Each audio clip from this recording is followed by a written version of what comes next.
اعوذ باللہ من الشیطان الرجیم، پناہ مانگتا ہوں میں اللہ کی شیطان مردود کے شر سے۔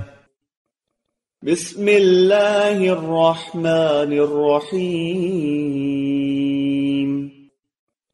شروع اللہ کے نام سے جو بڑا مہربان نہایت رحم فرمانے والا ہے۔ یا ایہا الذین آمنوا اتقوا اللہ حق تقاتہ ولا تموتن الا وانتم مسلمون۔ اے ایمان والو، اللہ سے ڈرو جیسا کہ اس سے ڈرنے کا حق ہے، اور تمہیں ہرگز موت نہ آئے مگر اس حال میں کہ تم مسلم ہو۔ حاشیہ نمبر 118۔ ایمان کے ساتھ تقوی ضروری ہے، اور یہ صفت مومن ہی میں مطلوب ہے۔ تقوی کے معنی ہے اللہ سے ڈرتے ہوئے اس کی نافرمانی اور گناہوں سے بچنا اور پرہیزگاری اختیار کرنا۔ ایمان والوں پر زور دیا جا رہا ہے کہ وہ اللہ سے ڈرے جیسا کہ ڈرنے کا حق ہے۔ سورہ تغابن آیت نمبر 16 میں اس شدت کو کم کرتے ہوئے فرمایا، اللہ سے ڈرو جہاں تک تم سے ہو سکے۔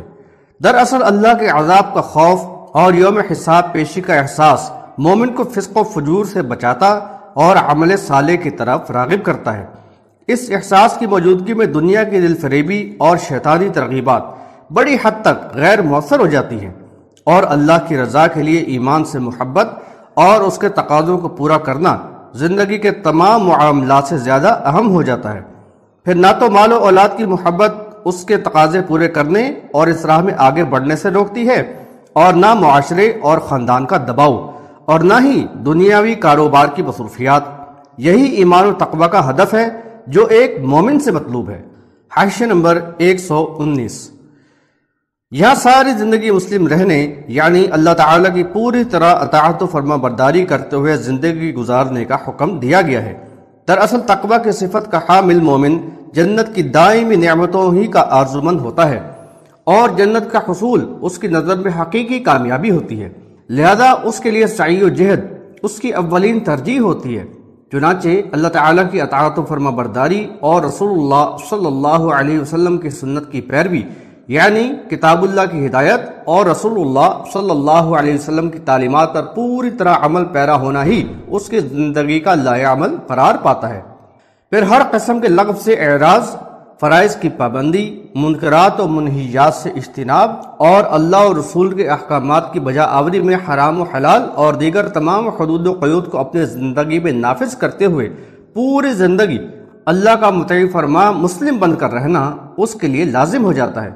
یہی دین اسلام اور تقوی کا تقاضا ہے کہ انسان کو ہر لمحہ اللہ کے عذاب کا خوف اور اوامر و نواہی کا شدید احساس رہے۔ نامعلوم مہلت عمل کب ختم ہو جائے۔ انبیاء علیہ السلام نے اپنی امتوں کو اسی بات کی تلقین کی ہے۔ ابراہیم علیہ السلام نے اپنے لیے اور اپنے بیٹے اسماعیل علیہ السلام کے لیے اسی کی دعا کی تھی، بحوالہ سورۃ البقرہ آیت نمبر 128۔ اور ابراہیم و یعقوب علیہ السلام نے بیٹوں کو یہی نصیحت کی تھی کہ تمہیں موت نہ آئے مگر ایک مسلم کی حیثیت سے، بحوالہ سورۃ البقرہ آیت نمبر 132۔ وَاعْتَصِمُوا بِحَبْلِ اللَّهِ جَمِيعًا وَلَا تَفَرَّقُوا وَاذْكُرُوا نِعْمَةَ اللَّهِ عَلَيْكُمْ إِذْ كُنتُمْ أَعْدَاءً فَأَلَّفَ بَيْنَ قُلُوبِكُمْ فَأَصْبَحْتُمْ بِنِعْمَتِهِ إِخْوَانًا وَكُنتُمْ عَلَى شَفَا حُفْرَةٍ مِّنَ النَّارِ فَأَنقَذَكُم مِّنْهَا كَذَلِكَ يُبَيِّنُ اللَّهُ لَكُمْ آيَاتِهِ لَعَلَّكُمْ تَهْتَدُونَ۔ اور سب مل کر اللہ کی رسی کو مضبوطی سے تھامے رہو اور تفرقہ پردازی نہ کرو، اور اللہ کی اس نعمت کو یاد رکھو جو اس نے تم پر اس وقت نازل کی جبکہ تم ایک دوسرے کے دشمن تھے۔ اس نے تمہارے دلوں میں الفت ڈال دی اور تم اس نعمت کے سبب آپس میں بھائی بھائی بن گئے، اور تم آگ کے گڑھے کے کنارے پر پہنچ ہی گئے تھے کہ اس نے تمہیں اس سے بچا لیا۔ اس طرح اللہ اپنی آیات کھول کر بیان کرتا ہے تاکہ تم ہدایت پاؤ۔ حاشیہ نمبر 120، یہاں اعتصام بحبل اللہ کا اجتماعی حکم دیا گیا ہے کہ سب مل کر اللہ کی رسی کو مضبوطی سے پکڑ لو۔ یہ اس بات کی طرف اشارہ ہے کہ الہکم الہ واحد کی پکار پر لبیک کہنے والوں کی جو اجتماعیت معرض وجود میں آ گئی ہے، اب اس کو اللہ و رسول کے بتائے ہوئے اصول و قوانین کے تحت نظم و ضبط کا پابند رہتے ہوئے اپنے دین و ایمان کی حفاظت کا اہتمام کرنا ہے۔ اس کے لیے ان کے پاس حبل اللہ ہے جس کو مضبوطی سے تھامے رہنا ہے۔ دراصل قرآن و حدیث پر مبنی دین اسلام ہی حبل اللہ ہے۔ یہی وہ رشتہ ہے جو ایک طرف تو اللہ سے بندوں کے تعلق کو قائم کرتا ہے اور دوسری طرف ایمان والوں کو ایک جماعت میں منظم رکھتا ہے۔ اس حبل اللہ کو تھامے رہنے سے یہ مراد ہے کہ ایمان والے اللہ کو رب مان کر اپنی عقیدت و محبت کا مرکز صرف اللہ تعالیٰ کو بنائیں اور اللہ اور رسول صلی اللہ علیہ وسلم کی اطاعت ہی کو دین کی اساس بنا لیں۔ اس طرح شخصیت پرستی کا سد باب ہوتا ہے اور پھر کسی مولوی یا پیر کو مرکز توجہ بنانے کا دروازہ بند ہو جاتا ہے۔ یہ ضروری ہے کہ 10-12 سطور میں مذکورہ مقصد کے تحت قائم ہونے والی قرآن و حدیث پر مبنی عقیدے کے حامل افراد پر مشتمل اس جماعت کے افراد میں مکمل فکری ہم آہنگی ہو اور انفرادی سوچ سے اجتناب کیا جائے۔ وہ اس مقدس اجتماعیت کو اخروی فلاح کا ذریعہ سمجھتے ہوئے انتہائی قابل قدر سمجھے، اس سے والہانہ وابستگی رکھیں اور اس کے استحکام کی کوشش کرتے رہیں، آپس میں اختلاف نہ پیدا ہونے دیں، اور جب بھی کوئی اختلاف ہو تو اس کو باہمی رابطے اور قرآن و حدیث کی رہنمائی میں افہام و تفہیم سے حل کر لیں اور اس کو جماعت کے اتحاد پر اثر انداز نہ ہونے دیں۔ یاد رہے کہ اختلافات میں شدت سے تفرقہ پردازی کی راہ کھلتی ہے اور جماعت میں محاذ آرائی شروع ہو جاتی ہے جو بالآخر متاثرہ افراد کی بربادی ہی کا موجب بن جاتی ہے۔ اس بات کو اچھی طرح ذہن نشین کر لیا جائے کہ اس جماعت سے وابستگی ان کی مومنانہ زندگی کی اہم ضرورت ہے۔ یہ شیطانی حملوں سے بچاؤ، ایمان کی تقویت اور اس پر استقامت کے لیے مضبوط حصار فراہم کرتی ہے۔ اس اجتماعیت کی حفاظت اور اس کے استحکام کے لیے ضروری ہے کہ وہ اپنے آپ کو اور اپنی جماعت کو ایسے تمام عوامل و عناصر سے بچانے کی پوری کوشش کریں جو اس جماعت کو یا اس کے ساتھ ان کے تعلق کو نقصان پہنچانے والے ہوں۔ اس سلسلہ میں اللہ رب العزت نے ہمیں 3 اہم اصولوں کو اپنانے کی تلقین کی ہے: تقوی کی مواظبت، حبل اللہ کا اعتصام اور تفرقہ پردازی سے گریز۔ اللہ تعالیٰ ان اصولوں پر عمل پیرا رہنے کی توفیق عطا فرمائے، آمین۔ حاشیہ نمبر 121، یہاں ایمان والوں کو معاشرتی پہلو کے لحاظ سے ایمان کی افادیت و اہمیت سے آگاہ کیا گیا ہے۔ ایمان لانے سے قبل عرب قوم بری طرح قبائلی عصبیت و تفاخر اور ایک دوسرے سے بغض و عناد کے مرض میں مبتلا تھی، جس کی وجہ سے یہ قبائل ہر وقت باہم برسر پیکار ہی رہتے تھے۔ ان کے دلوں میں دشمنی کی چنگاریاں سلگتی رہتیں اور کسی معمولی سے بات پر انتقامی آگ بھڑکتی تو تھمنے پر نہ آتی۔ پوری آبادی جنگ و جدال کی لپیٹ میں آ جاتی اور آدھی صدی اس میں گزر جاتی۔ جزیرہ عرب کے بڑے قبائل بنو بکر اور بنو تغلب کی جنگ اور مدینہ کے قبائل اوس و خزرج کی جنگ کی تباہ کاری نے پورے عرب کو اضطراب و پریشانی میں مبتلا کر دیا تھا، لیکن اس صورتحال سے چھٹکارے کی کوئی راہ نظر نہ آتی تھی۔ ان حالات میں ایمان کی انقلابی دعوت سے جہالت کی تاریکی چھٹی اور نور ہدایت کی شعاع نمودار ہوئی۔ پھر قرآن کی ہدایات اور اللہ کے رسول صلی اللہ علیہ وسلم کی تعلیم و تربیت نے اس قوم کی گویا کایا ہی پلٹ دی۔ قبائلی عصبیت اور بغض و عناد کے جراثیم کا صفایا ہو گیا اور محبت و مودت کی لہر دوڑ گئی۔ ایمان لانے سے پہلے کل تک جو ایک دوسرے کے خون کے پیاسے تھے، آج ایمان کی نعمت پانے کے بعد بھائی ہو گئے۔ یہودیوں کے لیے یہ صورتحال ناقابل برداشت تھی۔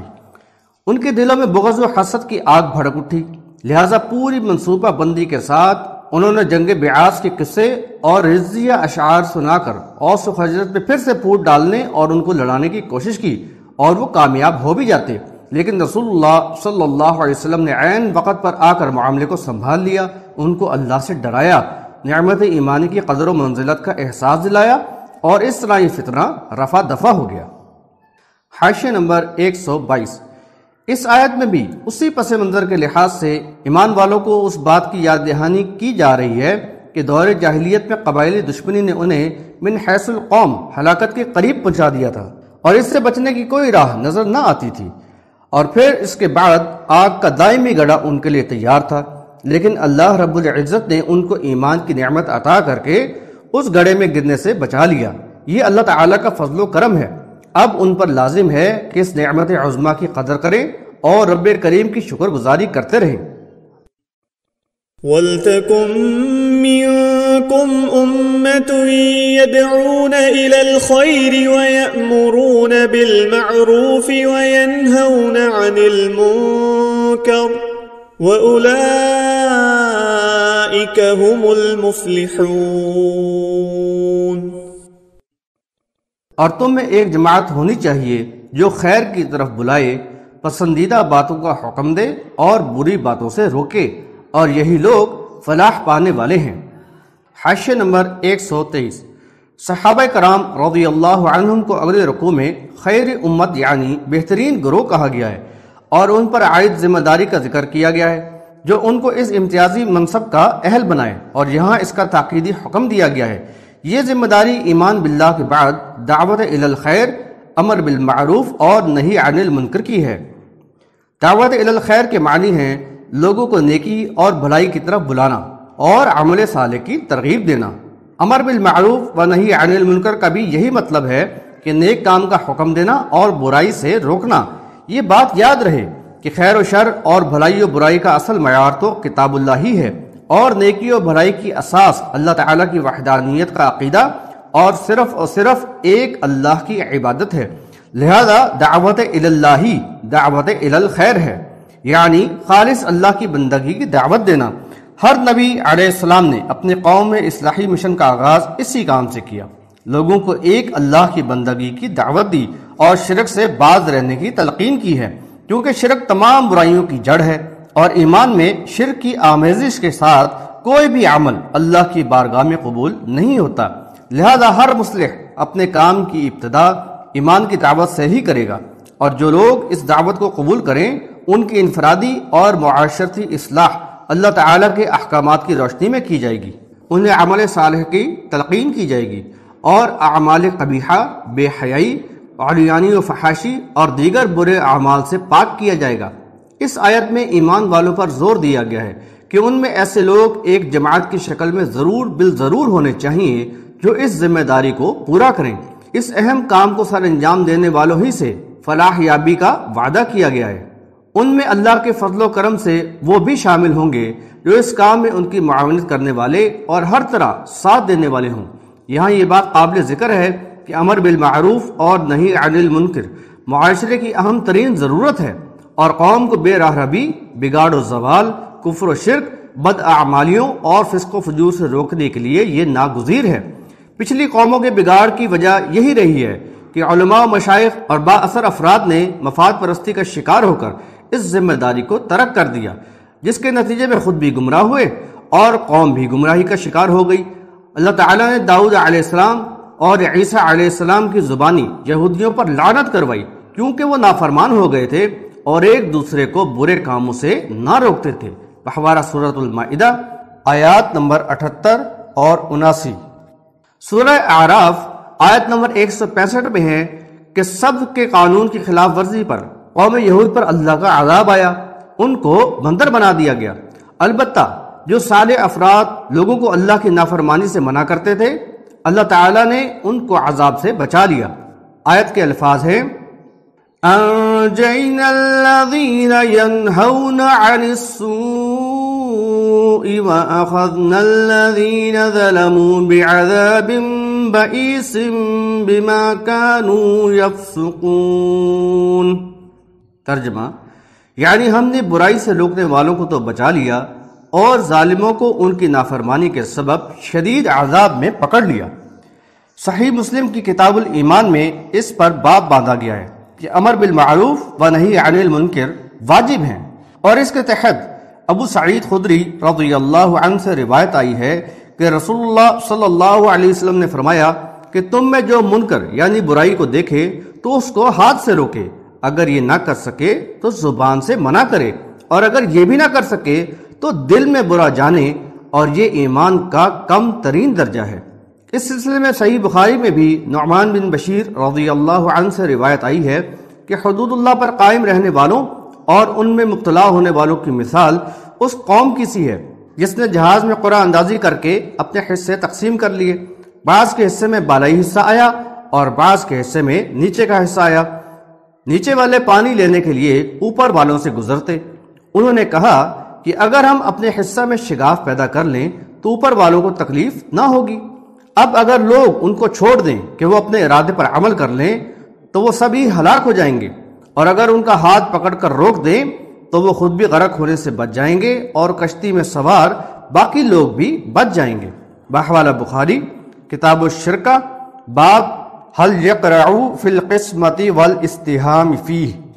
ترمذی میں بھی امر بالمعروف و نہی عن المنکر کے باب میں اسی مضمون کی ایک روایت ہے جس میں نبی صلی اللہ علیہ وسلم نے اس کام کی سخت تاکید کی ہے۔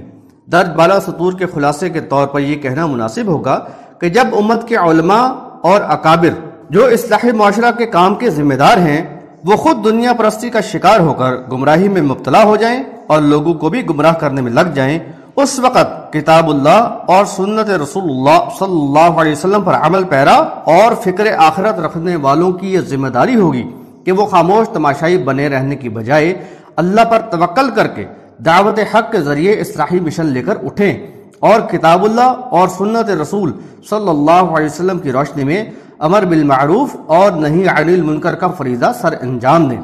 اللہ کے عذاب اور اخروی خسارے سے بچنے کا یہی راستہ ہے۔